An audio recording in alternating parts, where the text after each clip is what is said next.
Olá, sejam bem-vindos a mais um Coluna do Rei.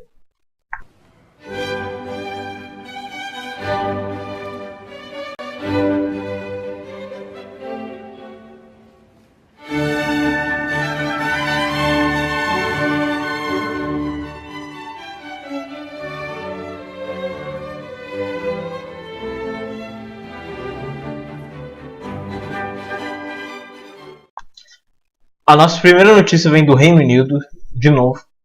Eu não estou fazendo isso porque a monarquia do Reino Unido é minha preferida, é só porque é a que teve mais notícias essas últimas semanas, então, como isso aqui é um canal de notícias, eu estou comentando. Então, vamos lá. Essa notícia também é relacionada ao príncipe de Gales. O príncipe foi essa semana ao Oriente Médio conversar com os reis da Jordânia e da Arábia Saudita. E quando ele estava na Arábia Saudita, onde ele participou novamente de uma tradicional dança de espadas,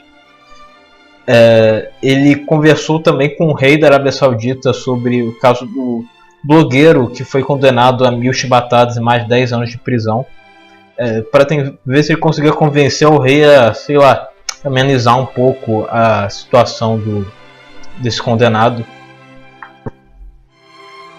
Esse fato demonstra uma clara vantagem que a monarquia tem nesse termo de relações internacionais, porque o príncipe, tendo um cargo vitalício e suprapartidário, ele teve bastante tempo para conhecer mais a família real saudita e a política de lá, e conseguiu ganhar uma certa intimidade para conseguir falar um tipo de coisa dessa que muitos políticos no mundo não teriam e também não poderiam, talvez com medo de retaliações do governo saudita pela questão do petróleo.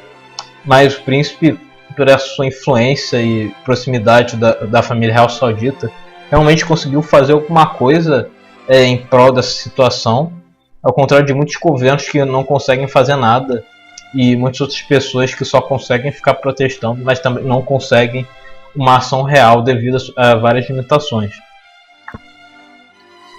Ainda na sua viagem ao Oriente Médio, o príncipe Charles aproveitou para visitar um acampamento de refugiados cristãos na Jordânia. Ele se disse muito preocupado com a situação dos cristãos no Oriente Médio devido a esse aumento da violência do Estado Islâmico, porque os cristãos eles já eram muito perseguidos já no Irã, na própria Arábia Saudita e em outras monarquias ali do Golfo. Mas a radicalização do Estado Islâmico está piorando muito a situação, porque nos outros países os cristãos pelo menos eram permitidos ser cristãos só na casa deles, enquanto o Estado Islâmico ele mata todo mundo, que foi diferente, que é muito pior. E ele tem um medo de que talvez não haja mais cristãos no Oriente Médio de um período próximo. E isso também é uma coisa que muitos políticos têm medo de falar ou não querem falar, mas novamente é uma vantagem que a monarquia tem, que o príncipe demonstrou a sua aptidão para estadista. O príncipe também deu uma entrevista essa semana para a BBC, onde ele se mostrou muito preocupado com a radicalização de muitos jovens muçulmanos no Reino Unido e que muitas das suas ações de caridade ajudam a esses jovens com tendências ao radicalismo a verem o quão ruim é esse caminho e os ajuda a mudarem de vida. O príncipe também falou que os muçulmanos que vivem no Reino Unido ou que migram para lá, eles têm que aprender a respeitar os valores que existem no Reino Unido, que incluem entre eles, por exemplo, respeito a outras religiões, e não tentarem instaurar sua cultura e tentar viver como se eles vivessem num país muçulmano.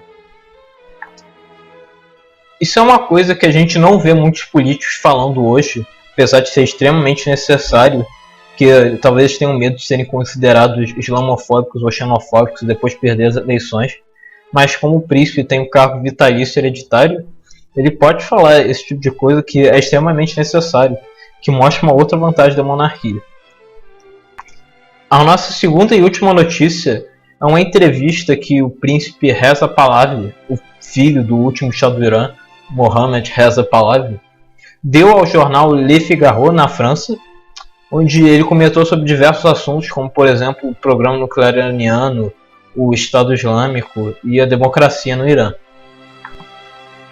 O príncipe disse que as nações ocidentais não devem confiar no governo iraniano quando estiverem negociando sobre o programa nuclear, porque o governo ele é muito corrupto e muito mentiroso e vai sempre tentar burlar as regras para conseguir o que ele quer. O príncipe também falou que o Irã, apesar de ele ser contra o Estado Islâmico, porque eles também são contra o regime do Irã, eles não vão entrar em guerra contra o Estado Islâmico agora, por enquanto. E se eles forem fazer alguma coisa, eles provavelmente só vão tentar se aproveitar da situação e não vão realmente ajudar.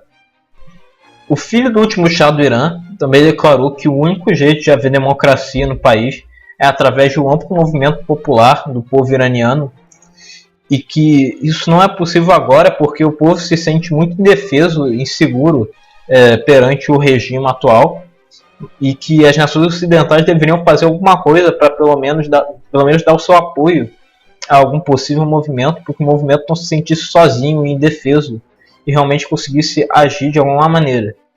E inclusive ele, o filho do Shah, ele é presidente do Conselho Nacional Iraniano, uma organização que ele mesmo criou e que reúne outros 36 grupos de oposição ao regime iraniano, e que eles apoiam a desobediência civil no Irã, não violenta, para pressionar o regime para tentar se abrir um pouco mais à democracia.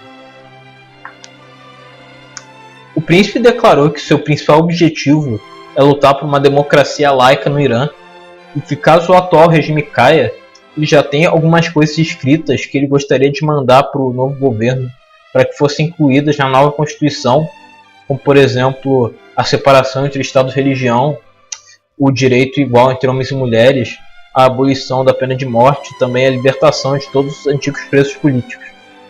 E isso está muito perto de acontecer, por exemplo, o fim da pena de morte e a igualdade entre homens e mulheres, na época do pai dele, do Shah Reza Pahlavi. Só que depois, quando teve a Revolução de 79 no Irã, eles acabaram com todos os progressos do Shah e instauraram uma ditadura teocrática no país. Então, deu ruim isso. Então,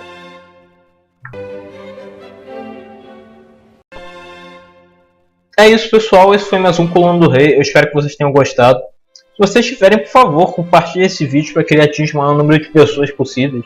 E se vocês não forem inscritos no canal, se inscrevam agora aqui embaixo. Se vocês também tiverem alguma pergunta, por favor, eu quero que vocês tenham perguntas, escrevam aqui embaixo para que eu possa responder no próximo vídeo, que eu com certeza vou responder esse carnaval que vou ter tempo. Eu também gostaria de agradecer as páginas que estão compartilhando os meus vídeos, Movimento pela Restauração da Monarquia no Brasil e a Causa Imperial. Eu vou deixar o link delas aqui embaixo.